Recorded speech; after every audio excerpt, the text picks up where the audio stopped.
আসসালামু আলাইকুম ওরহমতুল্লাহ। আজ পহেলা জানুয়ারি 2026। নতুন বছরের এই শুরুতে একজন মুসলিম হিসেবে নিজের ঈমান ও আমলকে মজবুত করার জন্য কিছু গুরুত্বপূর্ণ বিষয়ে নজর দেওয়া জরুরি। ইসলামে সময়ের পরিবর্তন আমাদের মনে করিয়ে দেয় যে আমরা আমাদের পরকালের দিকে এক ধাপ এগিয়ে গেলাম।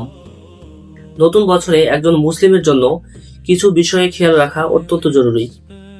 নাম্বার 1, বিশুদ্ধ নিয়ত। যে কোনো কাজের সফলতা নির্ভর করে তার নিয়তের উপর। নতুন বছরে আপনার লক্ষ্য হওয়া উচিত আপনি যা কিছু করবেন তা যেন আল্লাহর সন্তুষ্টির জন্যই হয়, সেটা পড়াশোনা, চাকরি বা ব্যবসা যাই হোক না কেন। নাম্বার 2, 5 ওয়াক্ত নামাজে যত্নবান হওয়া। এটি একজন মুসলিমের প্রধান পরিচয়।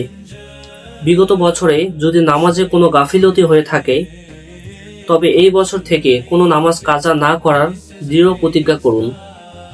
বিশেষ করে জামাতে নামাজ আদায় করার চেষ্টা করুন।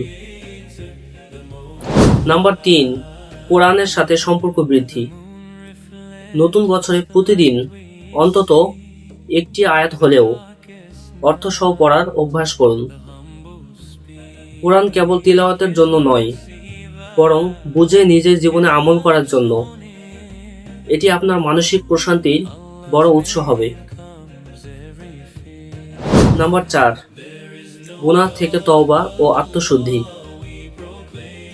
বিগত বছরে যেসব গুনাহ বা খারাপ অভ্যাস, যেমন মিথ্যা বলা, গীবত করা, পর্দার লঙ্ঘন বা সোশ্যাল মিডিয়ায় অনর্থক সময় নষ্ট করা, এসবে যদি লিপ্ত থাকেন বা এসবে লিপ্ত ছিলেন, সেগুলো থেকে ফিরে আসার এটাই অন্যতম সেরা সময়।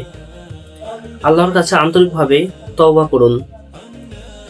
নাম্বার 5, মানুষের হক বা হাক্কুল ইবাদ আদায়। ইসলামে কেবল আল্লাহ তাআলার ইবাদত নয়, বরং মানুষের সাথে ব্যবহারকেও ইবাদত হিসেবে দেখা হয়। যেমন বাবা মায়ের সাথে সুসম্পর্ক রাখা, কারো ঋণ থাকলে তা পরিশোধের পরিকল্পনা করা, কারো মনে কষ্ট দিয়ে থাকলে ক্ষমা চেয়ে নেওয়া। আল্লাহ তাআলা আমাদের সবাইকে নতুন বছরটিকে সুন্দরভাবে কাটানোর তৌফিক দান করুন। আসসালামু আলাইকুম ওয়া রাহমাতুল্লাহি ওয়া বারাকাতুহু।